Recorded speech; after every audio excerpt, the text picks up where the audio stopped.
가 이어집니다. 서종 이후로는 춘천분기점 부근과 동웅천에서 내촌까지 막히고요. 영동고속도로 강릉 방향 마성터널에서 양지터널까지 밀립니다.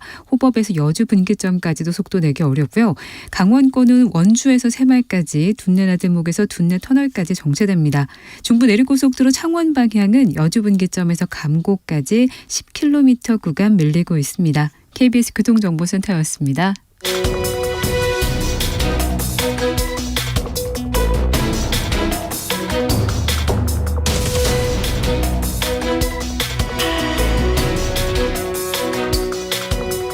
여러분께서는 끝장 토론 각설하고를 듣고 계십니다.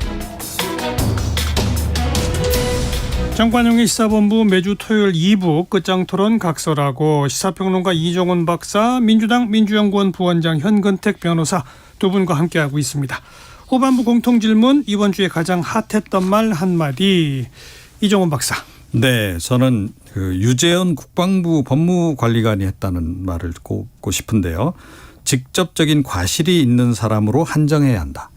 이게 이제 조금 전에 이제 얘기 나온 박정훈 해병대 수사단장하고 통화하는 과정에서 그렇죠. 이렇게 언급을 했다고 하고, 박 전 단장이 직접적인 과실이 있는 사람이라고 한다면 대대장 이하를 말하는 것이냐라고 하니까 그렇다라고 답을 했다는 거죠.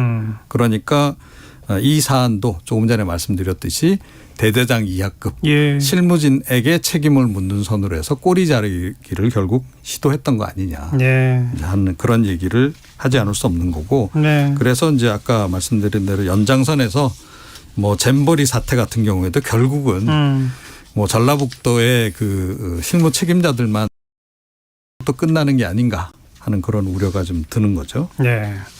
자, 현근택 변호사, 금주에 핫했던 말 한마디. 그 교육부 사무관이, 그러니까 그 사실은 이제 처음에 그 전 담임 선생은 아마 이제 뭐 신고를 해서 배제되는데 새로운 담임 선생한테 보냈다는 편지 중에 이메일이죠.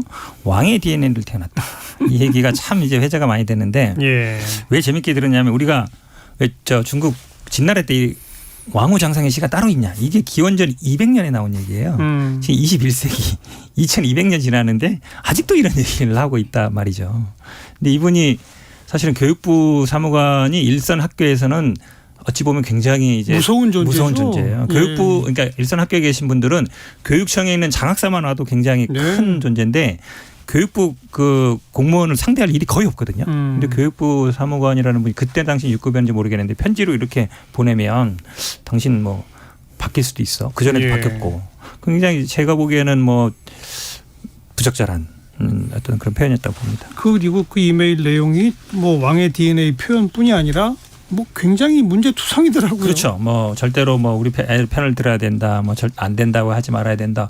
이게 무슨 어디 지침도 아니고 그냥 우리 애가 이런 일이 있으니까 좀 잘 보살펴 주십시오. 뭐 이 정도만 얘기해도 그 공식 메일로 보냈다는 거잖아요. 개인 메일도 아니고 그 교육부 딱 막 아시잖아요. 공용 메일은 딱 밑에 찍히거든요. 교육부 이렇게 딱 찍히는데 그런 메일로 보낼 생각을 하는 것 자체가 제가 보기에는 조금 이해가 안 갑니다. 참. 자, 아까 그 민주당 혁신위원회 이야기 혁신안 조금 구체적으로 논의해보자라고 했는데 현근택 변호사 우선 당내에서 지금 논란이 심각하죠? 뭐 논란은 저는 커지는 게 좋다고 봅니다. 오히려 논란이 오히려 없는 게 문제다라고 보는 입장인데 혁신위가 좀 하다만 느낌이에요. 사실은 이제 대의원제 문제가 지금의 핵심은 아니었어요. 그러니까 1인 1표제 실현해야 된다는 건 어느 정도 웬만한 분들은 이제 공감하고 있는데 이제 당권과 관련되니까 민감하지만 중요한 건 이제 내년 총선을 앞두고 공천과 관련된 거였거든요. 가장 논란이 많았던 게 3선 초과 금지. 그러니까 연속 3선 했으면 그 지역에서 출마하지 말아라. 다른 지역으로 옮기라는데 이 논의가 되다가 마른 거예요. 그러다 보니까 당초에는 아예 뭐 3선 컷오프 시키자라는 얘기도 있었고 그다음에는 페널티를 주자. 근데 그거를 이제 혁신안에 넣었어야 되는데 넣지 못하고 그럼 이제 그 혁신위원장이 그냥 구두로 그냥 말하는 정도로 했지만 그것도 3선 초과 이렇게 얘기는 안 하고 그냥 전현직 다선 의원들 용퇴했으면 좋겠다. 그렇죠. 사실은 그냥 권고 형식으로. 이 정도 그분들이 이 정도 권고했다고 물러나실 분들은 벌써 물러났겠죠. 제가 보기에는 핵심적인 거를 오히려 못했다. 그래서 부족하다. 그리고 예를 들어서 3선 했던 분들한테 뭐 페널티를 준다 했으면 논란이 더 컸겠죠. 근데 지금 나오는 제가 보기에 뭐 대의원 1인 1표 하자는 말은 제가 보기에 본질적인 문제는 아니라 보고 있어요. 근데 아까 이종훈 박사는 결국은 이재명 대표가 원하는 건 다 해놓고 그만뒀다 이렇게 표현하셨잖아요. 네, 그렇죠. 대의원 그 60표가 한 표가 된 게 아주 결정적이라고 보세요.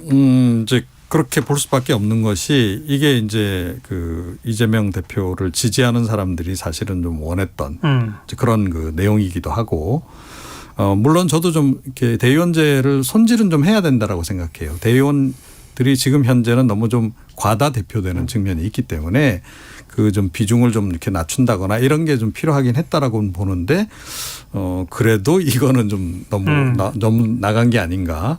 그리고 당 대표 선거 시 대의원 투표권 폐지가 이번 결정이 되고 나면 이게 이제 차기 대선 관련해서 그 대권제 주자들 뽑을 때도 마찬가지로 이게 적용이 될 가능성이 좀 높다고 보거든요. 예. 뭐 이 혁신안 가지고 이제 결국은 당 지도부가 이제 결정을 하게 될 텐데, 그랬을 때 결국은 이게 이제 이재명 당내 조직 기반이 상대적으로 약한 이재명 대표를 위한 그런 이제 방안이 되는 그런 측면이 좀 있는 거고요. 네. 그 다음에 뭐 저도 민주당 그 뭐 세대 교체 좀 필요하다라고 생각하고 이제 하긴 합니다만, 이제 그럼에도 불구하고 이게 그 현역 의원들에게 페널티를 주는 게 과연 정답이었을까? 그러니까 오히려 지금 이제 정치 신인들한테는 약간 좀 그 우선 점수를 좀 주잖아요.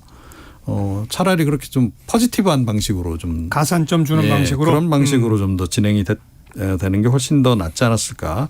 그다음에 이제 그 역시 물갈이 관련해서는 새로운 신인들을 좀 다방면에서 어떻게 좀 영입을 시킬 것인가 하는 그런 부분들, 그런 부분들에 대한 노력들이 조금 더 있었으면 좋았을 텐데, 이게 지금 이제 이렇게 딱 현역 의원 페널티, 뭐 3선 이상 페널티 이렇게 되니까 좀 아주 상당히 좀 거친 방식으로 이게 이 공천이 진행되는 거 아닌가 하는 그런 우려가 지금 제기되고 있는 거고. 근데 이제 정확히 말하면 3선 이상 페널티도 현재는 빠져 있고, 네. 그다음 현역 의원 전원에 대한 페널티가 아니라 현역 의원 의정 평가를 해가지고 하위 10% 20% 여기서 페널티를 좀 강화한다 이렇게 되어 있는 상황이죠. 네, 이제 그렇긴 한데 이게 이제 혁신안이 또 그대로 이제 최종안이 되는 건 아니잖아요. 그렇죠? 추가될 수 있죠. 예, 수정될 수도 있고. 결국은 이제 그렇게 갈 수 있기 때문에 지금 이제 비명계 쪽에서는 우려를 지금 많이 제기할 수밖에 없는 상황인 거죠. 그러네요. 그나저나 이거 제가 보기에는 별거 아니에요. 근데 잠깐만요. 그나저나 이 그 혁신이 자체를 둘러싼 논란 끝에 지금 어쩌보면 그냥 허겁지겁 빨리 끝낸 거잖아요. 그래서 이 논의가 당내에서 이렇게 전폭적으로 받아들여지고 뭐 이럴까요? 그러지 않을 것 같은데요. 그 부분도 역시 제가 보건대는 시간이 좀 많이 걸릴 것 같습니다. 결과적으로. 이게 이제 어찌 보면 혁신위가 제대로 역할을 못한 건 맞습니다. 왜냐하면 이제 개인적인 뭐 노인 폐마 발언이라든지 아니면 집안 문제, 제가 보기에 집안 문제가 좀 컸던 것 같은데, 그러다 보니까 이제 서둘러 종결한 거 아니냐.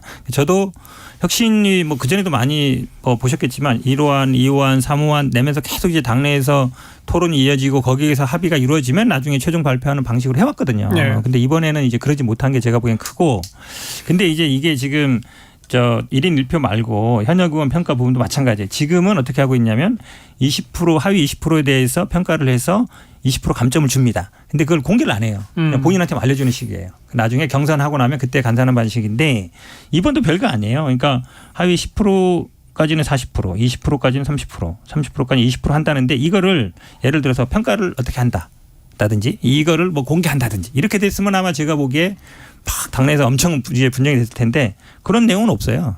그냥 그렇게 한다는 거라서 제가 보기에 아마, 근데 이게 안 할 수는 없는 게 민주당 말씀하신 것처럼 뭐 굉장히 이제 올드하다. 386 물러나야 되는 거 아니냐. 그만해야 된다. 이런 얘기들은 굉장히 많거든요. 그러면 당연히 이 논란들이 혁신으로 끝나지 않습니다. 알겠습니다. 공천 과정에도 계속 될 수밖에 없는 문제. 그냥 불씨만 던져졌다. 이 정도로 정리하면 될 것 같네요. 불씨가 던져졌다는 얘기는 앞으로 계속 모락모락 피어오를 수밖에 없는 논의거리들이 던져진 거고, 그 당내 역학구도에서 어떻게 논의가 전개될지는 지금으로서는 아직 종잡기가 쉽지 않은 양상인 것 같습니다. 자, 김태우 전 강서구청장 이번 광복절 특별 사면 대상자에 지금 포함됐고 아직 최종 의결은 되지 않았습니다. 그래서 14일 날 뭐 빠질 수도 있습니다만 이게 대법원 판결 3개월 만에 사면 복권 어떻게 평가하십니까 우선 이정훈 박사? 네, 좀 빠른 감이 없잖아 있죠. 확실히. 예, 그런데 이게 지금 이제 향후에 있을 선거 일정하고 좀 맞물려 가지고 여러 가지 해석을 지금 낳게 할 수밖에 없다라고 좀 보는데 대통령실은 결국은 이 김태우 전 그 청장의 출마를 전제로 좀 움직여가는 거 아니냐라고 하는 해석이 여당 내에서조차 지금 나오고 있는 그런 그 상황입니다. 그 그래서 출마를 전제로 안 하면 이렇게 3개월 만에 사면 복권 시킬 이유가 없는 거죠. 예, 그렇습니다. 그래서 그렇게 지금 해석이 나오고 있고 아시다시피 국민의힘이 당초에는 뭐 무공천 뭐 얘기를 했었는데 그 얘기도 지금 약간 좀 거의 좀 내부적으로는 접는 방향으로 지금 가는 거 아니냐라고 하는 그런 얘기가 지금 나오고 있는 그런 그 상황입니다. 제가 보기에는 출마로 갈 것 같아요. 지금 왜냐하면 그 지역의 정치를 가장 오래 하신 김성태 전 의원 같은 경우도 보면 뭐 사면해야 된다 얘기하고 권영세 장관도 뭐 사면이나 뭐 출마 가능한 거 아니라고 얘기하는 거 보면 결국은 출마 수순으로 가는 거 같고 본인도 이제 그렇게 움직이는 것 같습니다. 말씀하신 것처럼 출마 아니면 이렇게 서둘러서 사면할 이유가 그러게요. 없는 거예요. 예. 근데 이제 항상 뭐 민주당 입장에서야 이분이 나오면 뭐 오히려 뭐 반가울 수도 있겠지만 근데 정치적으로나 아니면은 뭐 법적으로나 봤을 때 타당하냐. 왜냐면 아니 이걸로 처벌받아서 3개월 전에 확정 판결 돼가지고 무효됐는데 사임했는데 예. 그분을 다시 출마시킨다? 예. 이거는 무슨 기준이에요? 제가 보기에 그냥 우리 편은 그냥 다 봐주고 아닌 사람들은 그냥 빼고 그거 아니면 말이 안 되는 것 같아요. 그래서 국민의힘 내에서도 이게 참 난감하다. 대통령실은 분명히 출마시키라는 의지의 표현으로 사면 복권 대상에 넣은 것 같은데 물론 뭐 이번 재보궐선거는 기초자치단체장 한 명 뽑는 그냥 아주 조촐한 선거이긴 하지만 이 선거에 오히려 악재가 돼서 이게 연장선상으로 내년 총선에까지 악영향을 미치는 거 아니냐라는 우려도 나온다는 목소리가 있더라고요. 그렇죠. 뭐 그런 우려가 이제 존재하는 건 맞고요. 사실은 이제 그런 부분 때문에 당장 이 선거가 중요한 게 아니고 내년 총선이 더 중요하기 때문에 어찌됐건 무공천 쪽으로 가야 되는 거 아니냐라고 예. 하는 주장도 여전히 이제 존재하고 있어요. 이제 그럼에도 불구하고 이게 일종의 이제 바로미터가 되지 않겠냐 이런 생각도 좀 하는 것 같고 또 이 대통령실 내지 윤석열 대통령은 역시 좀 자기 스타일로 밀고 가려고 하는 그런 게 이번에도 역시 좀 반영이 되는 게 아닌가 예. 그런 생각이 듭니다. 그래서 너무 수세적으로 가지 말고 공세적으로 나가자. 뭐 이렇게 지금 된 것 같고 그런 면에서 볼 때 이제 이 캐릭터가 좀 윤석열 대통령이 보면 딱 좋아할 만한 그런 캐릭터이잖아요. 그러기도 하고 또 이제 문재인 정권 때 그렇게 또 문재인 정부하고 또 대립각을 세웠던 그런 또 인물이기도 하고 해서 그런 상징성까지 더해서 역시 출마를 좀 강행하는 쪽으로 지금 결론을 내려가는 게 아닌가 이렇게 생각합니다. 그리고 조국 민정수석과도 또 바로 연결이 되어 있으니까. 그렇죠. 그런 부분도 있고요. 네. 그러니까 이게 정무적인 판단을 한다 그러면 아마 이제 국민의힘 집권 여당에서도 그럼 우리 출마시키지 말고 그냥 무소속으로 출마시킵시다. 뭐 이 정도는 정무적인 판단이라도 하는 분은 할 수 있는데 지금 말씀처럼 뭐 그럴 필요 있냐. 그럴 거면 차라리 그냥 공천 주고 출마시키지. 이럴 것 같은데 그러면 아마 제가 보기에 이제 내년 총선까지는 선거가 이거밖에 없고 특히 그럼 이제 수도권에 있는 많은 이제 원외위원장이나 이런 분들은 전전긍긍할 거예요. 저거 분명히 안 좋은데. 근데 말을 못 하잖아요. 그게 저는 중요하다고 봐요. 예를 들어서 선거를 알고 정치적인 판단이나 정무적인 판단하는 분들은 이게 분명히 아니다라고 말을 해야 되는데 지금 완전히 이제 뭐 반윤으로 찍히는 사람 몇 분 빼고는 그렇게 말을 못 하거든요. 그러면 제가 보기에 총선도 이렇게 가겠다. 라고. 그러니까 예를 들어 논란이 되든 어쨌든 그냥 내가 좋아하는 사람이고 이런 사람들. 그러면 민주당 입장에서는 좋은 거 아니에요? 그렇죠 사실. 네, 그렇긴 한데 근데 그게 옳으냐 그르냐를 따질 것 같은데 이제 총선인도 그렇게 가겠구나. 예를 들어서 친윤이든 아니면 주변에 자기가 마음에 드는 사람들을 그러니까 논란이 되든 말든 그냥 출마시키겠구나. 그렇게 보여요. 그러니까 그거에 대해서 지금 집권 여당 당대표나 원내대표나 이런 분들이 안 됩니다. 이게 선거 말아먹습니다. 큰일 납니다. 이 말을 못하는 상황. 그런데 만약에 출마해서 당선이 되면 어떻겠습니까? 그러니까요. 분위기가. 그러면 이제 역시 대통령실 판단이 맞아. 내지는 윤석열 대통령 이렇게 정면 승부 스타일이 이게 먹힌다. 이렇게 또 되는 거 아니겠습니까? 그리고 두 분은 누가 김태우 사면 복권해서 출마시키면 누가 당선될 거라고 보세요?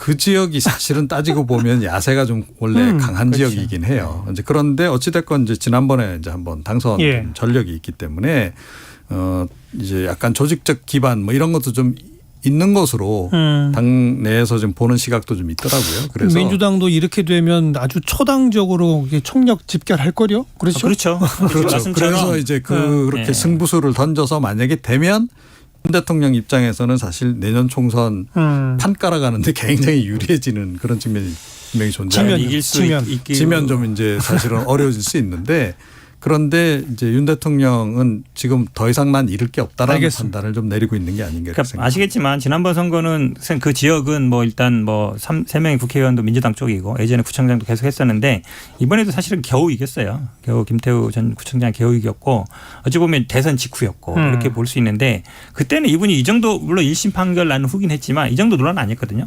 또 지금은 이제 확정 판결까지 받고 그다음에 사면 받고 나오는 건데 그 지역에 있는 국민들이 보기에 아유 미뤄졌는데 좀 안타깝게 돼서 또 미뤄져야지 이게 될까요? 제가 보기엔 그거는 불가능해 보이는데. 그 민주당 입장에서는 우리가 당연히 이긴다. 아니 김태우 전 구청장이 나온다 그러면 민주당이 당연히 유리하죠. 그렇죠. 네. 자 그리고 이재명 대표는 17일 날 검찰에 가는데 조사받고 나서 곧바로 구속영장 청구될까요? 아니면 또 시간이 좀 걸릴까요? 우리 현근택 변호사 어떻게 보세요? 저는 시간이 좀 걸릴 거로 봅니다. 걸린다? 왜 그러냐면 17일 날 부르는 거는 이제 그 전에 뉴스는 뭐 백현동이랑 쌍방울 같이 할 거다 뭐 이랬는데 예, 예. 쌍방울은 아니고 백현동만 부르잖아요. 알겠습니다. 백현동도 제가 보기에 대장동하고 하는 건 똑같아요. 결국 배임인데 배임은 판단 여지가 알겠습니다. 많고. 예. 뭐 당장 영장 청구로 가지 않으니 그냥 일단 이번 검찰 수사는 그냥 수사를 받고 조사를 받고 나오는 것으로 일단락될 것으로 예상이 되는군요. 여기까지 할까요? 끝장 토론 각설하고였습니다. 시사평론가 이종훈 박사, 민주당 민주연구원 부원장 현근택 변호사 두 분 수고하셨습니다. 고맙습니다. 네, 감사합니다. 네, 퀸이 부르는 라디오 가가 들으시고 내일 뵙죠.